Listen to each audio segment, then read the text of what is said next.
Hello. In this tutorial, I'm going to give you some tricks and pointers about how to find articles for your Public Health Application Project, or PHIA.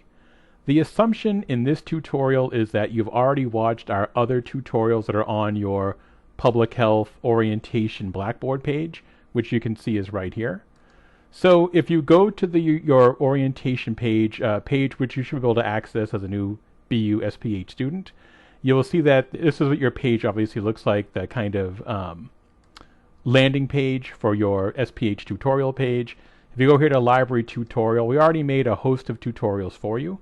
And you'll see, obviously they're not here yet because I'm making this tutorial now, but there'll be 2 new tutorials added to this list. One about finding data sources for your PHIA assignment that was made by another librarian. I'm making this one now about finding articles. So we kind of broke this down into 2 different tutorials. One for kind of finding the actual raw data itself, statistics, vital health statistics, those sorts of things.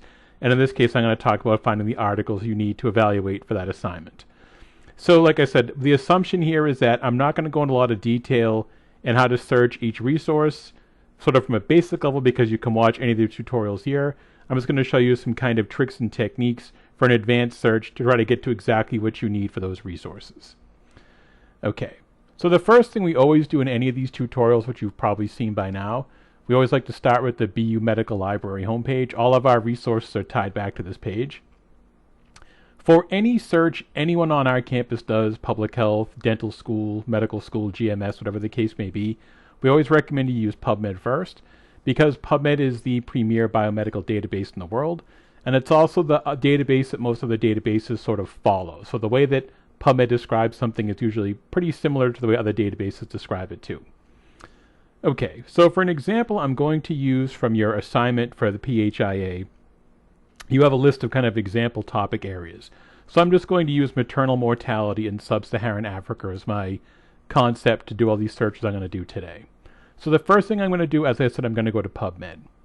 So again, I'm not going to go into a lot of detail as to how to do a PubMed search, because you can watch those other tutorials about how to do that, or you can certainly come to the library and see one of us personally. We'd be happy to show you how to do a search in PubMed or any of these databases here. So the first thing I'm going to do is log in like you have to do any of our resources, but you only have to log in once with your Kerberos username and password. And I'm going to start doing a mesh search. So I'm going to go change this drop down here to mesh, because I want to get the kind of most controlled search I possibly can. I'm just going to type in maternal mortality. And again, I can't type or spell, which you've probably also seen in other tutorials. That's at least consistent regardless of whatever tutorial I'm doing. Okay, so here is maternal mortality. This is obviously a valid mesh term. You can see where it falls in the mesh tree in different areas. So its mortality is always what comes above it, but you can see that it might be data collection or demography, or different where it kind of falls in sort of the mesh tree, but the mesh term itself is valid. That's fine. So I definitely want to use this term.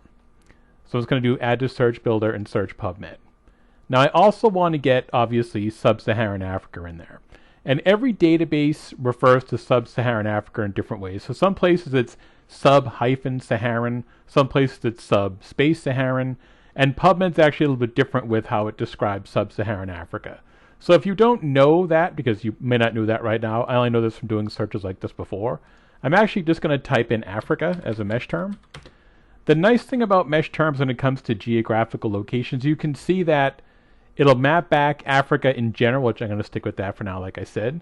And you can see that it does tell me that Africa south of the Sahara is a mesh term, so just for those countries, obviously sub-Saharan. So it's different, it's Africa south of the Sahara, not sub-Saharan Africa, like most of the places would call it. So I'm just going to click here to get to that valid mesh term, and now I can see all of the countries that show up. So certainly if I wanted to just look at those sort of Western sub-Saharan African countries, I could just click here and get this whole range of countries.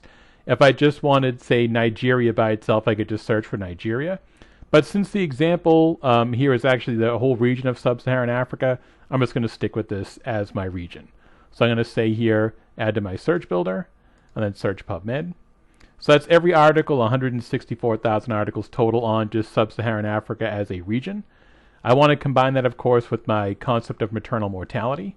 So let's go back to my advanced search and put those 2 together. And now I get 1,400 articles. So one of the things they teach us in library school is that the average person when they come to a result like this in any kind of citation database, if that number is over 100, they start to panic. So we're 14 times over the panic threshold. 1,400 articles is just too much for the average person to plow through in a reasonable amount of time. So there are things you can do to kind of make your life easier and kind of make your search more targeted. So I did not apply any of the subheadings I might want to use before because the subheadings for sub-Saharan Africa really aren't that great. But the ones for maternal mortality were, but you can always go back in PubMed and put a subheading on later, something that's called a forced or floating subheading. So the first thing I want to look for thinking about this topic, maybe I'm interested in etiology, so what causes maternal mortality in the first place? So the nice thing about this is that I can put in etiology. I know that's a valid subheading. So if I click on etiology here and add to search builder and search PubMed, I'm going to do them all at once to make my life a little bit easier. So another really great subheading here is prevention and control, because obviously we want to try to keep women from developing this problem. That's probably really the crux of the assignment. Not so much, is this a problem? Once you identify the problem, how do we treat it? How do we prevent it? How do we fix it? There are all kinds of subheadings that might be really useful here. So I just did etiology. Maybe you'd want to do epidemiology. Another one that's a little bit broader than epidemiology, because that's usually like the incidence and prevalence, like who has it now or who develops it in sort of a population.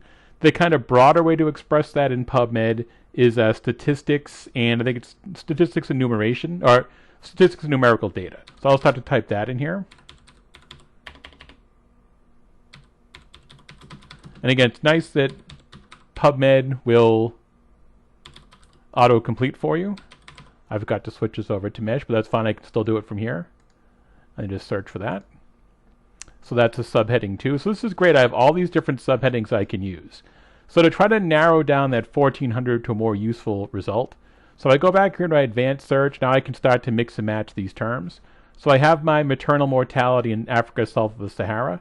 So I can click here and add that to etiology. So I just want articles about sort of what causes maternal mortality in sub-Saharan Africa. I can go back here again. I can go to my statistics and numerical. I'll do all these searches separately just so I can kind of see what the results look like. So statistics and numerical data. So there's still a lot of those. There's 1,070. So I could narrow that down further if I wanted to. I could look at, say, just review articles or any one of these other 100 article types here. Maybe I could look at editorials if I wanted to. I could also go back and do a search just for public health as another mesh term. Apply that. So just to look at this from a public health perspective. Excuse me. So that was statistical numerical data. I also, of course, wanted that prevention and control, which is probably, if I were doing this assignment, I would probably start there because that's really what people usually try to get at, that what's the best way to prevent this from happening. Another really good sort of subheading you can use in a case like this, and this would be a time I'd combine two together. There's always a subheading for trends. So basically, what's the most popular way to do whatever this intervention happens to be right now, or this the best way to treat this condition right now. So I put trends on there. So kind of what are the most commonly used techniques right now for preventing maternal mortality. So I put these two together. I can get that list in PubMed, which is great. You might want to use as a subheading economics. And also there's another good sort of a mesh term here just for program evaluation. So if I just want to see how effective these are at kind of a broader scale, it's not just an individual case, but maybe the more popular techniques from sort of a more global perspective. Again, if I just put in, say, program evaluation here as just a mesh term, and I can go back again and add that to any of those sets that I had before. And again, I'd probably be most interested in, just from my perspective, as a impartial observer. I'm not obviously a student or a professor in the School of Public Health, but I would probably start with just that maternal mortality south of the Sahara program evaluation and see what that looks like. And again, there's only 53, which is great. And I could just look for review articles if I wanted to. And of course, the nice thing in PubMed, when you find an article that you like, so maybe this one here, is pretty good. I can click on this article. I can click here just to harvest those mesh terms and maybe run another search on a better mesh term. Maybe in this case, maternal health services is another good mesh term too. Or I can just do that search over here for the see all related articles. Usually brings back about 104 articles to kind of broaden my search kind of more quickly. So I would definitely do that search in PubMed first, as I said. The second place I would go would be Web of Science. And again, there's a tutorial for that, so I'm not going to really go into the excruciating detail on how to do a search in Web of Science. So I just go again back to the library homepage. There's a link to Web of Science right here. Again, Web of Science is a little bit different, but it's pretty easy. It's a stiff learning curve. I will say it's a little bit weird that it's not the most intuitive database in the world, but once you get it down, it's very, very powerful and very, very nice. So I'm just going to do an advanced search like we always recommend. And again, just the way that this particular database works, you have to do a little bit more work to kind of get your concept into a syntax that will understand. So it's going to go here with, I want to try to capture kind of the most useful stem for the word maternal. So it's going to be maternal, maternity, whatever else comes up here. And I'm also looking for mortality. So I just have to just follow the syntax here. I think that's probably pretty good for mortality and maternal as two different sort of, like I said, as the roots of those two words. Sub-Saharan's a little bit different here because I saw, so PubMed was weird in the fact that it called it Africa south of the Sahara. Most databases is going to be Sub-Saharan Africa, like you refer to it in public health or people refer to it in economics. So I'm going to stick with that, but there are two different ways I've seen Sub-Saharan. I've seen sub-Saharan and sub-Saharan. Web of Science is not really good at realizing that hyphens or spaces are really just kind of relevant. It's kind of literal, so sub-space something as opposed to sub-hyphen something. It sees as two different phrases, which is a little bit strange, but if you know that, you can certainly correct for it. So in this case, I'm going to do a little bit, of a nested search so I can get both of those together kind of efficiently as possible. So it's going to say here sub-Saharan with the, sorry, I can't type or spell, as you know, or sub-Saharan with just a space. And hopefully that captures, every sort of variation of that particular idea. And then now TS equals Africa. And again, it doesn't, caps don't make a difference in this case, which is nice, but maybe Africa, African, whatever the case may be. So just to get that, again, kind of the biggest group of results back that I can get. Okay, perfect. So I put these two sets together, my sub-Saharan Africa and my maternal mortality, and I get 722 results. Once I start to look at these results, there are some nice things I can do in Web of Science that PubMed doesn't do. So you can see that I could just look at the journal category. So Web of Science breaks articles down or journal titles down into 255 categories. If I just wanted things from public health journals, which I may, being a public health student in this case, I can just click here and just look at the results from those 237 public health journals, which again might be easier for me just to kind of narrow things down to the most useful information for my particular application. It's just like PubMed. If you want to go back and look at a search again, if I just click here on my search history, just like the advanced search in PubMed, I can just pull that set back up just by clicking on that hyperlink of results, in this case the 722. I also, just like with PubMed, I can look just for a certain type of article, so like just a review article or whatever I want it to do. Again, there are a few more things here that are useful that PubMed doesn't do that. And Alyssa, the other tutorial for this particular subject for your assignment, Alyssa talks about some of the Google tricks you can use to try to find your data. I would definitely look here at your conference titles because you could look at, so this 13th World Congress on Public Health, if you look at that particular, if you Google that conference, you can see who sponsored that conference. Then you could have Google search just that conference page for other resources that might be useful. So you could do a Google search of just that page for papers or posters or PowerPoints on maternal mortality in sub-Saharan Africa. So you know this is a good source because it's a credible academic conference. You can have Google search just that particular resource. Something you probably don't need right now, but you may need sometime soon, hopefully in your career. You might need to find funding for this topic. So say this becomes sort of your specialty in public health, and you want to know who has given out grants in this area in the past. So of these 722 articles, a number of these have been received grants from these organizations. And I can see the whole list here just by clicking on more options. So maybe if I'm looking for a grant, I know that maybe if I'm a British subject, I can apply to the Wellcome Trust. I know the Bill and Melinda Gates Foundation have given out 36. NIH has given out 10. WHO has given out here 12. So it's nice that I kind of have an idea, just, maybe a kind of a rough idea, but even so, that these are organizations that have given grants in the past to this particular field of endeavor, and maybe that's a place I can start with my grant application in mind. But again, not something you need to do today, obviously, for your assignment. Something else from this assignment you can do that, again, to kind of replicate what we did in PubMed, but those 722 results. There really aren't subheadings here, but you can certainly kind of replicate that concept. This little search box here will refine the results, so it's only going to look in these 722 results that we got back. So I can put in any of those terms I used before, so I can say, if I want to, prevention and control, or I could say epidemiology or statistics, any of those ones we just used in PubMed. So now of those 722, these 41 articles are about preventing and controlling maternal mortality in sub-Saharan Africa. I think again, 41's a pretty nice, set of articles with which to work.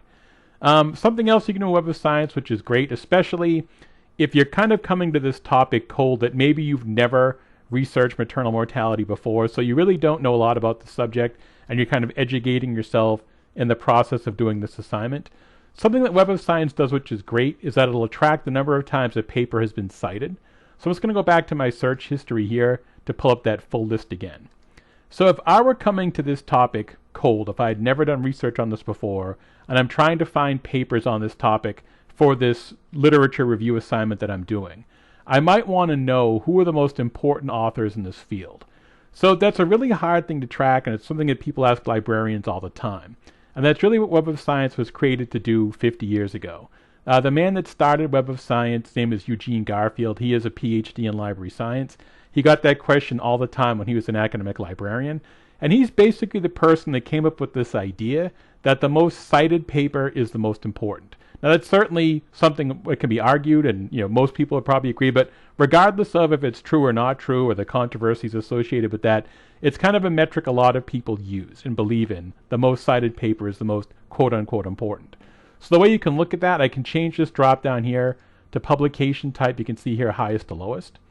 So now we can start to do kind of a very casual, what we call bibliometric analysis. And the thing I find that's kind of interesting, I've never really looked at this topic before, but again, if I were you doing this as my assignment, I can just see here kind of casually that the number 3 most cited paper in this topic and the number 4 most cited paper in this topic, written by the same person, this Christopher J. Murray. So maybe that tells me something. He's an important author on this particular topic. And you can see that this paper has been cited 2,300 times. This one's cited 1,700 times. When you start to write a lot, if your paper gets cited even once in its lifetime, that's actually pretty good. Cited 10 times in its lifetime is very good. So 1,700 times, this is clearly a very, very important paper. I think the most any of my papers has been cited is probably 10 times. So I'm not nearly obviously as important as this person. So the idea here is that these are 2 very, very highly cited papers. So maybe this is an author you want to look at. So again, we've talked about this in the tutorials. I could always come back here and just click on the hyperlink for that author's name. And I'm going to see all the papers with that individual as an author. And again, they might all be about maternal mortality, but I could just put maternal mortality here, or I could go back to my search history here either way. And then I could combine maternal mortality back with his name if I wanted to do that, just for articles about that by that author on that particular topic. And then finally, one last thing in PubMed, Web of Science, which is nice. So again, these articles that come back. Web of Science tracks every time a paper has been cited in its lifetime. So here's one of those big ones again from Dr. Murray here. If I wanted to see every paper that cited him, I can just click here. So maybe in this case, this paper is, at this point, 20 years old. That might be too old for you for what you're looking for now. But I can click here to see the papers that have cited Dr. Murray. And it usually will put at the top of these, so publication date newest to oldest, so the newest papers. So I'm recording this in September of 2016. So he's still being cited now. So clearly he is an important author that if he's still being cited all the time 20 years later. So you can certainly sort these by date. Or maybe you want to, again, just look at the people who've cited him that published in public health journals. Or you could even cite this again, time cited highest to lowest. So of all the people that have cited Dr. Murray in the last 20 years, what's the most important of those papers? And again, here's this one that we also saw a second ago. This might be a good place to start in that It's so it analyzes data back to 2010, and it's this global burden of disease study, and it looks at quite a few of these disability-adjusted life year factors. So that might be interesting too. So you can certainly use Web of Science to kind of help you. Once you find a paper that you like, you can sort of step back a little bit and also use it to find other papers that have cited that paper if the original paper itself now is too old. Okay, so we have tutorials on that page I showed you, your public health orientation page about Web of Science, about PubMed. I'm going to show you something now I don't think we have a tutorial for previously, and that's the Cochrane Library. So we talk about Cochrane all the time. You can certainly search for the Cochrane, the database of systematic reviews in PubMed. We're looking at the Cochrane Library, which kind of has a broader focus right now. So we consider the Cochrane Library to be a database. So I just come to the library homepage here under databases. Obviously, Cochrane starts with the C, so I just click on Cochrane. And you can see we have quite a few Cochrane resources. So all of these kind of fall under the aegis of the Cochrane Library. So all the rest of these are just aspects of the Cochrane Library. That's the most famous one, the Database of Systematic Reviews, which is also indexed in PubMed. But I'm going to go here to look at the entire Cochrane Library. So the nice thing about the Cochrane Library is there's probably about 12,000 Cochrane systematic reviews right now, September of 2016. They do take quite a while to prepare because they're so incredibly comprehensive. But Cochrane will also index other resources they find to be useful. They tend to, until recently, indexed all of the contents of DARE, which is another UK-based systematic review resource. They also have protocols, so if at some point in your career you decide to write a Cochrane, you just send them your strategy ahead of time before you actually finish your research, and they will approve your methodology and the protocol, and they'll actually post that too, so people can at least read your search strategy, which is nice. And they also will include other resources they find useful. So I'm just going to do kind of in the advanced search up here, but I'm still just going to do a regular keyword search. You can search by mesh terms, but I find that personally a bit restrictive. So what I would do in this case, I just want to add another search box. Actually, I'll just not even do that right now. I'm just going to go ahead and search. I'm just going to say here, I'm going to change this to all text. We'll add another search box here. So just my regular sort of maternal mortality. And it does try to autocomplete for you.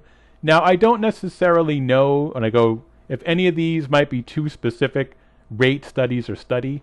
So I'm just going to click on rate here, but then just back out a little bit and get myself out of the parentheses. Sorry, the quote marks, so I can just kind of get maternal mortality as my concept I want.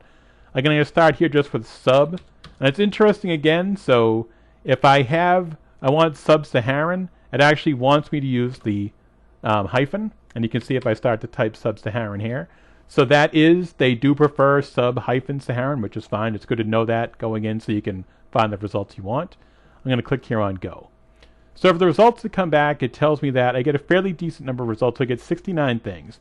And you can see I can limit over here with exactly what I want that comes back. So if I just want all the Cochrane reviews on this topic by clicking on that little radio button, so there are 54 of these.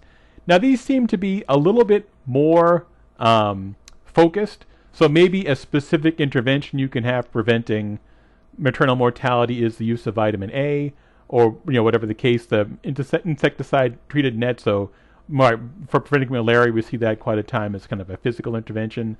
This is maybe a specific technique, so this uterine massage, but these do look pretty targeted, which is fine because you might read one of these and find that's the most sort of recommended intervention with kind of the most evidence backing it up. But this one's a little bit broader, which is kind of nice too. The community-based intervention packages for reducing maternal and neonatal mortality. Sorry, I can't speak today. Like I said, you can also click here, just want to look at the protocol. So these are the reviews right now which have not been finished yet. That's why it says protocol. But you could click on this and you could see maybe what their search strategy was, and you could go through there and kind of harvest those search terms for yourself. As I said, they'll also go out and look at other reviews. So these are other organizations outside of Cochrane that have produced studies they find useful. So this is from the British Journal of Obstetrics and Gynecology. Again, a little bit old, but if you like that, you could toss that title back into Web of Science or even Google Scholar, I'll talk about in a second. And then also, of course, the economic evaluations. So we do have that other PubMed tutorial. You can use kind of the special queries in PubMed to do studies for economics as well, but Cochrane does it for you here too. So If you search this term, maternal mortality sub-Saharan Africa, in PubMed, even with Cochrane as a filter, you would only get these 54, whatever the number was that came back.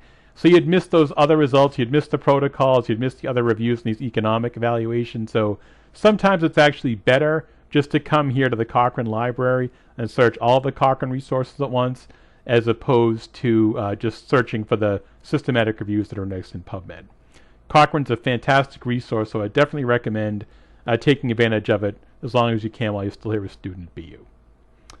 Okay, I'd also recommend searching Popline, but because we do have a tutorial for that, I'm not going to show you again, but Popline's also a great resource for gray literature on any of these topics. But the last thing I was specifically asked to show you is Google Scholar. So I don't think we have a Google Scholar tutorial because it seems pretty intuitive, it seems pretty easy to use. But the thing about Google Scholar that as a librarian just kind of gives me a little bit of a worry is that I don't really know how it does what it does. And before I go there, I just want to grab the title. I kind of like this one. From the other reviews. I want to talk about that. I'm just going to grab the title of this one and I'll show you what I'm going to do with that in a second in Google Scholar. So with Google Scholar, if you do want to use it, which I use it myself, it's never though my kind of go-to resource. So I'm just going to come back here. We do have a link to Google Scholar from the library homepage, so you can certainly use that here. So again, that same idea if I put in maternal mortality and sub-Saharan Africa. Google's pretty good. You don't really have to use the hyphens here. It's going to know sub-Saharan with or without the hyphens is kind of the same thing. So it brings back 71,000 results. So we saw, a few thousand. What was it, 1,400 in PubMed. We saw 700 in Web of Science. So Google Scholar certainly searches a lot more places. But the thing about Google Scholar, like I said, I don't really have those same limits that I had in PubMed. So I don't have, I can't just say here review articles. I don't have subheadings. I could certainly type in prevention and control or economics, but it's not quite the same as PubMed.